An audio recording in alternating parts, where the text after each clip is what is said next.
오늘은 예수님께서 왜 세례를 받으셨는지에 대해서 함께 생각해 보려고 합니다. 우리가 읽은 본문 13절에 보면은 예수님께서 세례를 받기 위해서 갈릴리에서부터 요단강에 있는 요한에게 찾아갔다라고 되어 있어요. 마가복음에 보면은 갈릴리 나사렛에서 요한을 찾아갔다고 말씀해 주고 있고요. 요한복음에 보면은 요단강 정확한 위치가 나와 있어요. 요단강 건너편 베다니, 그러니까 요단강 오른쪽에 있는 베다니, 그것까지 예수님이 요한을 찾아갔다는 거죠. 왜요? 요한에게 세례를 받으시기 위해서요. 근데 그 거리가 얼마나 되냐면요, 약 30마일이 됩니다. 나사렛에서 요단강 오른쪽 베다니까지요. 그러니까 가까운 거리가 아니에요. 그러니까 예수님은 지나가시다가 요한을 만나서 그래 세례를 줘라 이게 아니라 계획하시고 요한을 찾아가신 거예요. 근데 우리가 알듯이 세례 요한이 베풀었던 세례는요, 회개의 세례입니다. 그러니까 죄 용서 받게 하기 위해서 죄가 있다고 고백하는 사람에게 세례를 줘서 회개하는 그들에게 용서받게 해주는 세례가 요한이 베풀었던 세례예요. 쉬운 말 성경으로 제가 한번 읽어드릴게요. 마태복음 3장 5절입니다. 예루살렘과 요단강 주변 그리고 유대 지방 전역에서 사람들이 요한에게 몰려와서 자기의 죄를 고백하고 요한에게 세례를 받았다. 11절에요. 나는 너희를 회개시키려고 물로 세례를 준다. 그러니까 세례 요한이 베풀었던 세례는 죄 용서의 세례였어요. 그러니까 세례 요한에게 찾아와서 세례받기 원합니다라고 말한 사람은 무엇을 고백하는 사람이냐면 나는 죄인입니다. 저는 죄가 있어요. 용서받고 싶어요. 세례를 주세요. 이게 마음속에 기본적으로 고백된 사람들이에요. 그렇다면 예수님은 죄가 없다고 히브리서 4장에서 분명히 말씀하셨어요. 하나님의 아들이에요. 죄가 없는 분이에요. 그런데 왜 죄 용서를 주는 회개의 세례를 회개의 세례를 주는 요한을 찾아와서 세례를 받으셨냐라는 것이에요.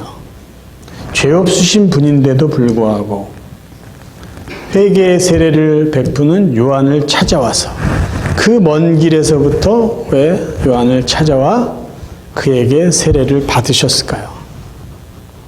첫 번째 이유는요, 세례 요한의 사역을 인정해 주시고 세례 요한을 격려해 주시기 위해서입니다.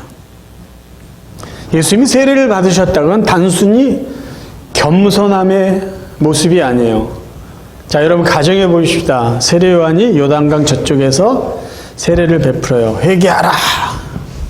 나는 주님의 길을 예비하는 자다. 그러면서 회개의 세례를 베풀었어요. 그런데 예수님이 세례 요한이 그런 일을 하는 것을 무시하시고 예수님의 일을 계속 하셨다면 세례 요한이라는 사람은 어떤 사람이 되었을까요? 어떤 사람으로 사람들이 인정하고 기억했을까요? 한낱 은둔해서 금욕주의 생활을 하는 하나의 수도사 정도에 불과했을 것이에요. 그러니까 수많은 종교 행위를 하는 그 어떤 한 사람이었을 거예요. 그런데 예수님이 그를 찾아가 주심으로 그가 베푸는 세례에 동참하면서 세례 요한의 사역은요, 구약 성경에서 예언했던 선지자라는 것이 증명이 됐고요. 세례 요한의 사역은 하나님의 뜻을 이루는 권위 있는 사역이 될 수 있었던 거예요. 예수님이 그를 찾아가서 그의 사역을 참여했다는 것은요, 굉장한 의미가 담겨 있다는 것이에요. 예수님이 그의 사역을 무시했다면 그는 한낱 개인적인 어떤 종교 일을 하고 금욕적인 생활을 했던, 그리고 사람들에게 큰 소리 치면서 회개하라고 외쳤던 한낱 그냥 종교인에 불과했겠지만 예수님이 그의 세례에 참여함으로 그는 하나님의 의를 함께 이루는 하나님의 사람, 선지자로서 역사적으로 중요한 삶의 의미와 목적을 이루었던 것입니다. 예수님이 그를 찾아가셨다. 그를 격려해 줄 뿐만 아니라 그의 사역을 인정해 주신 거예요. 성경에 보면은 예수님께서 만나 주신 것만으로도 인생이 변화된 수많은 사람들의 이야기가 나와 있어요. 제일 먼저 예수님의 제자들이에요. 그들이 예수님을 만나서요, 삶이 다 바뀌어버렸어요. 삶의 의미도, 삶의 목적도, 그들의 인간적인 가치도 다 바뀌어버렸어요. 예수님을 밤중에 찾아온 니고데모라는 사람이 있어요. 예수님과 대화하면서 그의 삶의 의미는 다 바뀝니다. 38년 동안 누워서만 지냈던 병자, 예수님이 그를 만나주셨어요. 그가 단지 육체적인 병만 나았을까요? 삶이 바뀌었어요. 12년 동안 하열병에 걸려서 이 사람 저 사람, 이 의사 저 의사, 이 병원 저 병원 다녀서도 원인을 찾지 못하고 자기가 가진 돈을 다 이제 사용했어요. 그런 여자 예수님이 만나가지고 건강이 회복되고 그의 인생이 바뀌게 됩니다. 앞을 보지 못해요. 거지로 살아가면서 구걸하면서 그냥 간신히 삶을 영위했던 바디메오, 예수님 만나서 눈이 떠지고 그 인생이 바뀌어요. 귀신이 들려가지고 벌거벗은 채로 살았던 그 한 남자가 예수님 만나서 온전히 정신이 회복되고 진정한 삶을 회복합니다. 죽은 나사로요, 싸늘한 시체로 끝났잖아요. 예수님이 그를 만나주시니까요, 새 생명을 얻게 됩니다. 죽어서 관 속에 들어가 있는 그냥 죽은 시체, 고기 덩어리예요. 예수님이 관을 만져서 일어나라, 난성의 과부 아들이 일어나서 새 생명을 찾아요. 예수님이 만난 사람들은요, 다 인생의 가치가 회복됐어요. 다 소중한 사람이라는 것을 깨닫습니다. 마지막으로 한 사람 더 예를 든다면 사도 바울이에요. 부활하신 주님이 바울을 만나주지 않았으면요, 그는 평생 기독교인들을 박해하고 죽이고 자기 의를, 자기 만족을 위해서 살았을 것이에요. 근데 주님이 그를 만나주시니까요, 삶의 의미, 목적, 인생이 완전히 바뀌었어요. 복음을 전하는 귀한 사도가 되었어요. 그 예수님이 저와 여러분을 만나주셨어요. 그 예수님이 우리의 인생의 의미를 깨닫게 해주시고 우리의 가치를 깨닫게 해주셨어요. 저 개인적으로 저 자신을 보면 예수님을 만났기 때문에, 예수님이 저를 찾아와 주셨기 때문에 제가 이렇게 의미 있는 삶을 살게 된 거예요. 얼마나 감사한 일인지 몰라요. 저의 가치가 예수님과 같다라는 그 놀라움을 예수님이 깨닫게 해주셨어요. 성도들은요, 죽음을 두려워하지 않아요. 왜요? 죽음 이후에 영원한 삶이 있기 때문에. 누구 때문에 우리가 그런 용기와 소망과 믿음을 갖고 삽니까? 예수님이에요. 그분이 우리를 만나주셨기 때문에. 그분이 우리에게 다가오셨기 때문에 우리는 우리로서, 인간으로서의 가치와 의미와 삶의 목적을 분명히 깨닫고 사는 정말 복받은 사람들이에요. 왜 예수님이 요한을 찾아가 세례를 받았을까요? 본인을 위해서가 아니에요.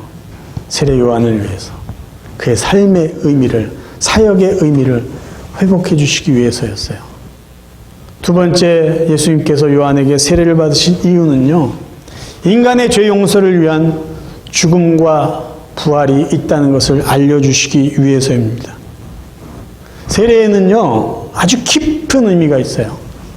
죽음과 부활의 의미입니다. 장로교단에서는요, 약식으로 세례의식을 행합니다.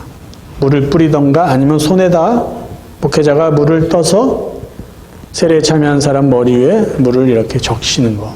약식이에요. 예수님 당시에 받았던 예수님의 세례는요, 요단강에 몸을 잠그는 거예요. 자, 여기서 첫 번째 죽음의 의미가 있습니다. 사람이 물속에 계속 머물러 있으면요, 숨을 못 쉬어서 죽어요. 근데 거기서 끝이 아니라 다시 물 밖으로 나오죠. 무엇을 의미합니까? 다시 숨을 쉬고 산다라는 것이에요. 왜 예수님은 그 세례에 참여했을까요? 주님이 이 땅에 오신 이유가 죄인을 위해서 죄인의 그 죄를 대신 짊어지시고 죄값으로 죽으실 거예요. 근데 거기서 끝이 아니고 다시 일어나셔서 사실 거예요. 네, 주님의 죽으심과 부활이 죄인들에게 어떠한 은혜를 줄까요? 죄 용서와 의인이 되는, 의롭게 살 수 있는 은혜를 주십니다. 예수님이 세례를 통해서 그것을 미리 보여주신 거예요. 나는 너희들 위해서 죽을 거야. 근데 너희들을 의롭게 하기 위해서 다시 살아날 거야. 그 귀한 메시지가 예수님의 세례 속에 담겨 있습니다. 그러면 저희들은 왜 세례를 받아야 될까요? 성도들은 왜 세례를 받아야 될까요? 그 의미가 무엇일까요? 세례는요, 구원을 의미하지 않습니다. 가톨릭에서는 이런 말을 한대요. 세례를 받아야 구원을 얻는다. 잘못된 얘기예요. 세례는 구원을 주는 의식이 아니라 구원받은 사람들이 자기의 구원의 은혜를 고백하는 의식이에요. 다시 말씀드릴게요. 세례는 구원을 의미하는 것이 아니라 이미 구원받은 하나님의 백성들이 내가 구원받았다라는 것을 분명하게 고백하고 사람들에게 확인시켜주는 행위예요. 기본적인 얘기 다시 할게요. 우리가 구원을 무엇으로 받죠? 믿음으로 받습니다. 믿음. 어떤 의식으로 받는 게 아니에요. 구원은 예수가 그리스도다. 예수가 하나님의 아들이다. 그분이 나를 위해서 십자가에 죽으셨고 부활하셨다. 그것을 믿는 믿음으로 얻는 거예요. 그렇죠? 구원은 믿음으로 얻는 거예요. 세례를 받았기 때문에 얻는 게 아니에요. 자, 그러면 세례를 왜 우리가 받아야 되느냐? 첫 번째, 예수님의 명령이기 때문에 저희들은 세례를 받습니다. 예수님은 부활하신 후에 승천하실 때 제자들에게 이렇게 명령하셨어요. 예수께서 나와 말씀하여 이르시되 하늘과 땅의 모든 권세를 내게 주셨으니 그러므로 너희는 가서 모든 민족을 제자로 삼아 아버지와 아들과 성령의 이름으로 세례를 베풀라고 되어 있어요. 어떤 분들은 세례를 왜 받았습니까? 물어보면 잠깐 생각하다 이렇게 이야기를 해요. 예수님도 세례를 받았으니까 저도 받는 거 아닌가요? 아니죠. 예수님이 세례를 베풀고 세례를 받으라 하셨기에 우리는 세례를 베풀고 세례를 받는 겁니다. 성찬식도 마찬가지예요. 예수님이 거룩한 의식, 내가 너희를 위하여 몸을 바치고 피를 흘린 거, 이 거룩한 의식을 지켜 행하라고 말씀하셔서 저희들이 성찬식을 행하는 거예요. 성찬식과 세례식은 예수님이 명령하신 거룩한 의식이기 때문에 저희들이 행하는 것입니다. 두 번째, 이제 중요한 것이에요. 성도들이 세례를 받는 이유. 내가 구원받았습니다. 이것은 사람들 앞에 공적으로 시인하는 거예요. 확인시켜주는 거예요. 이 공적인 의미가 담겨 있어요.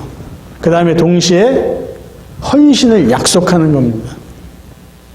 내가 이제 하나님의 은혜로 예수를 그리스도의 믿음으로 구원받았는데 앞으로 내가 구원받은 성도답게 교회생활 바르게 할 겁니다.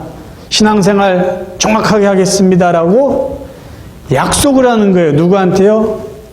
세례 의식에 참여한 모든 사람들한테요. 결혼식을 할 때 주례하는 분과 결혼식에 참석한 모든 하객 앞에서 약속하는 게 있어요. 이 배우자를 평생 사랑하고 섬기겠습니다. 그거는 두 사람만의 약속이 아니에요. 결혼을 집례하는 그분과 함께 참여한 모든 하객에게 대한 약속 아니에요. 세례도요, 내가 구원받았습니다라는 것을 사람들 앞에서 공포하는 거예요. 나는 구원받은 사람입니다. 그 다음에 그들에게 동시에 약속하는 게 있어요. 내가 이제 신앙생활 바르게 하겠습니다. 교회생활 바르게 하겠습니다. 헌금생활, 예배드리는 거, 기도생활, 말씀 읽는 거. 그런 약속들이 세례를 통해서 사람들 앞에 고백되는 거예요. 로마서 6장에 사도 바울은 세례에 대한 의미를 아주 잘 설명해 줬어요. 쉬운 성경으로 제가 두 구절만 읽어드리겠습니다. 여러분은 우리가 그리스도 예수와 연합하는 세례를 받았을 때에 그분의 죽음과 연합하는 세례를 받았다는 사실을 알지 못합니까? 그러므로 우리가 죽음에 이르는 세례를 받음으로 그리스도와 함께 묻힌 것은 그리스도께서 아버지의 영광으로 죽은 자들 가운데 살아나신 것처럼 우리도 새 생명 가운데서 살기 위함입니다. 죽음과 다시 삶에 대한 말씀이 있어요. 죄에 대해서 죽었고 이제 죄를 멀리하고 예수 그리스도의 부활하신 그 부활의 능력으로 하나님이 기뻐하시는 그런 삶을 살아야 된다는 거예요. 그러니까 세례가 담겨진 메시지가 그거예요. 죄에 대해서 죽고 옛사람에 대해서는 죽고 새 생명 주신 하나님의 은혜로 새롭게 바르게 하나님 앞에서 살겠습니다. 세상에서 살겠습니다. 그런 약속이 바로 세례라는 것이에요. 혹시 지난 시간에 과거에 언젠지 모르지만 세례를 받을 때 내가 어떤 마음으로 받았는지 잘 기억이 나지 않는다면 오늘 다시 한번 여러분 기억할 수 있기를 바라요. 세례가 구원을 의미하는 건 절대 아닙니다. 내가 이미 구원의 확신, 예수 그리스도를 믿는 믿음이 있기 때문에 내가 구원을 받은 거야. 그리고 나의 구원의 이 확신을 세례를 통해서 교회 앞에 공식적으로 내가 인정하고 시인하고 앞으로 내가 구원받은 하나님의 사람답게 살겠습니다라고 약속한 것이라는 거예요. 그것을 우리가 기억하면서 세례교인으로 어떻게 살아야 될지를 다시 한번 정리하시기를 바랍니다. 세 번째, 예수님께서 요한의 세례를 받으신 이유는요, 이제 공식적인 사역을 시작하시기 위해서입니다. 예수님의 세례는 왕의 대관식과 같은 것입니다. 구약시대에는요, 왕이 또 대제사장이 선지자가 임명을 받고 그의 직책을 시작할 때 대관식, 왕은 대관식이죠. 아니면 다른 사람은 의식을 거행합니다. 그때 꼭 하는 일이 있어요. 감람류, 올리브 기름을 머리에 바르면서 공식적인 의식을 시작하고 앞으로 맡은 직책을 권위를 가지고 시작하게 됩니다. 전에도 말씀드렸어요. 예수님이 그리스도이신데 왕으로 오셨고 대제사장으로 오시고 선지자로 오셨다라는 말씀을 합니다. 자, 기름 부음을 받은 자라는 의미가 히브리어로는 메시아고 헬라어로는 크리스토스고 영어로 표현하면 그게 크라이스트고, 그러니까 예수님은 왕이시고 이 세상에 오신 제사장이신데 직접 몸을 제물로 바치신 대제사장이시고 예수님은 하나님 말씀을 선포하는 선지자이세요. 그래서 예수님은 이제 그런 공적인 사역을 시작하시기 위해서 거룩한 의식을 거행해야 됐어요. 그게 바로 세례라는 것이에요. 근데 성경은 예수님은 감람류, 올리브 기름을 바르시지 않고 성령으로 기름 부으심을 받습니다. 왜? 하나님의 거룩한 뜻을 이루시기 위해서예요. 그래서 오늘 읽은 본문 3장 16절에 보면 예수께서 세례를 받으시고 곧 물에서 올라오실새 하늘이 열리고 하나님의 성령이 비둘기같이 내려 자기에게 임하심을 보시다니. 성령이 임하시는 거예요. 성령으로 기름을 부으시고 이 성령이 주시는 은혜와 능력을 가지고 공적인 사역을 이제 공식적으로 시작하시는 모습입니다. 누가복음 4장에 보면은 예수님이 사단에게 시험 받으신 광야에서 40일 금식하신 그 이야기가 나오는데 거기에 이런 표현이 있어요. 성령 충만함을 입으셨다라는 표현이에요. 누가복음 4장 1절 2절입니다. 예수께서 성령의 충만함을 입어 요단강에서 돌아오사 광야에서 40일 동안의 성령에게 이끌리시며 마귀에게 시험을 받으시더라. 성령으로 기름 부음 받고 끝이 아니에요. 성령이 늘 주님과 함께 하시면서 사역을 도와주세요. 사역을 도와주세요. 사도행전 10장 38절 하나님이 나사렛 예수에게 성령과 능력을 기름 붓듯 하셨음에 그가 두루 다니시며 선한 일을 행하시고 마귀에게 눌린 모든 사람을 고치셨으니 이는 하나님이 함께 하셨습니다. 삼위일체 하나님이 이 공적인 인간 구원을 위한 이 예수님의 사역을 함께 도와주시고 함께 협력하세요. 하나님이 인간이 되셨다. 굉장히 제한적인 일이에요. 능력에도 제한이 있어요. 근데 하나님이 성령을 부어주세요. 성령의 충만함으로 함께 하세요. 그래서 예수님이 능력 가운데 공적인 이 사역을 잘 감당하게 해주십니다. 삼위일체 하나님의 일하심이에요. 성령 하나님, 성부 하나님, 성자 예수님이 함께 일하시는 것이 하나님의 모습이에요. 오늘날 저희들에게도 마찬가지예요. 성부 하나님이 우리를 구원하시기를 계획하셨어요. 성자 예수님이 그 구원의 계획들을 직접 오셔서 몸으로 이루어 주셨어요. 성령 하나님이 그 예수를 믿게 하시고 우리를 살게 하세요.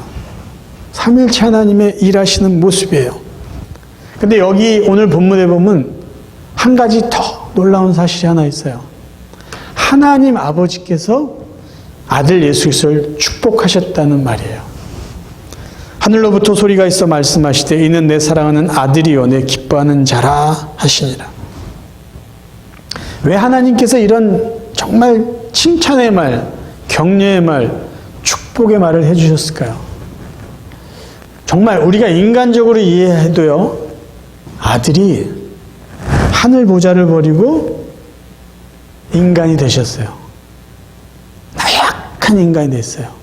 그리고 앞으로 할 일이 뭐냐면 하나님의 저주를 받고 하나님께 버림을 받고 죗값을 치러서 죽는 일이에요. 근데 그 일을 아들이 기꺼이 순종했어요. 그러니까 그 아들을 보시고 하나님이 어떻게 그냥 가만히 계실 수 있겠어요? 너는 정말 내가 사랑하는 아들이다. 내가 너 때문에 얼마나 기쁜지 몰라. 위로요, 축복이요, 격려예요. 예수님에게는 이게 사실 필요했어요. 성령이 함께 하시고 하나님의 격려와 하나님과 동행하심이 이 땅에서 예수님에게도 필요했어요. 그리고 결국 하나님의 귀한 뜻을 이루어 주셨습니다. 저희들은 어떨까요? 예수님에게도 필요했던 그 성령이 저희들에게는 얼만큼 필요할까요? 로마서 8장 16절에 이런 말씀이 있어요. 성령이 친히 우리 영으로 더불어 우리가 하나님의 자녀인 것을 증거하시나니. 성령이 우리와 함께 할 때만이 우리가 하나님 아버지라 부를 수 있어요. 그러니까 성령이 하시는 일 중에 가장 중요한 거 하나는요, 우리에게 임하셔서 우리를 하여금 예수를 믿게 하신다는 거예요.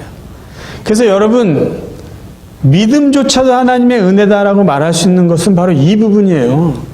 성령이 우리에게 임하시고 우리를 하여금 하나님을 아버지라 부를 수 있는, 내가 여러분이 하나님의 자녀라는 것을 스스로 증거해 주시는 그 성령이 있기 때문에 우리가 예수를 믿어 구원받을 수 있었다는 것이에요.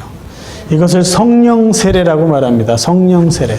성령이 우리에게 부어주신 거예요. 기름 붓듯이 성령이 임하셨어요. 그래서 우리는 구원받는 것이에요. 성령이 우리에겐 절대적으로 필요해요.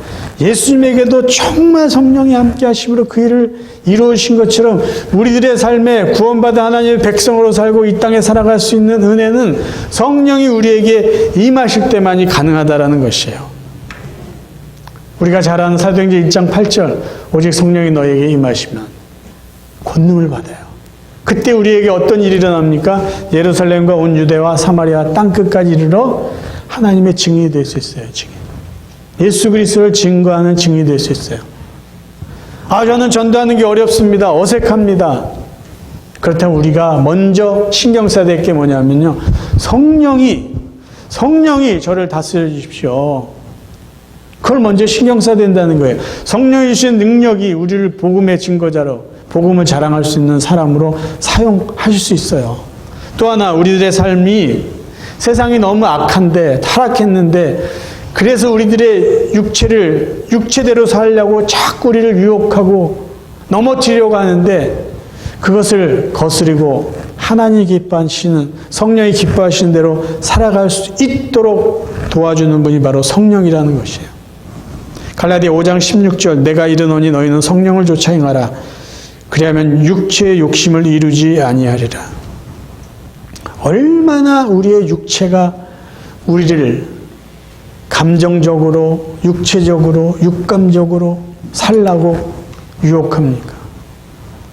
지남철이 철을 당기듯이 계속해서 우리 안에 있는 죄성이 우리를 유혹해요. 원하지 않는데도 가요. 그럼 어떻게 우리가 하나님의 백성답게 하나님이 기뻐하시는 그런 삶을 살 수 있을까요? 성령님의 도움을 구하는 거죠. 성령님을 의지하죠. 우리는 성령님이 임하시고 성령 세례를 받았기 때문에 예수를 그리스도로 믿게 됐고요. 성령님이 우리와 함께 하시고 도와주시기 때문에 힘있게 살 수 있고 이 세상에서 육체의 소욕을 따르지 않고 하나님이 기뻐하시는 삶을 살 수 있는 것이에요. 예수님에게만 성령이 필요한 것이 아니죠. 우리에게도 변함없이 성령의 은혜, 성령의 능력이 필요합니다. 여러분 성령님을 늘 사모하며 살 수 있기를 바라요. 이제 말씀을 정리합니다. 예수님께서 세례 요한을 찾아가셔서 그에게 세례를 받으신 이유는 무엇입니까? 세례 요한의 사역을요, 의미 있게 해주시기 위해요. 예수님이 세례 요한에게 다가가셨기 때문에 세례 요한은 구약이 예언한 선지자의 그 권위와 의미를, 그 사역의 가치를 찾을 수 있었습니다. 예수님이 만나주시는 모든 사람은 삶의 의미, 인생의 가치를 회복하고 깨달을 수 있게 되는 거예요. 그 중에 저희들도 포함됐다는 건 얼마나 감사한 일인지 몰라요. 예수님은 요한의 세례를 통해서 우리의 죄를 어떻게 용서해 주실지를, 우리가 죄 용서받으면 어떻게 살 것인지를 미리 보여주셨어요. 내가 죽을 것이다. 내가 다시 살아날 것이다. 우리는 주님의 죽으심과 부활을 믿기에 우리는 죄에 대해서 죽었고요. 우리는 그리스도와 함께 의로 살아났습니다. 내가 구원받았다라는 것이 무엇을 의미하는지 우리가 다시 한번 이 세례를 통해서 깨달을 수 있기를 바라요.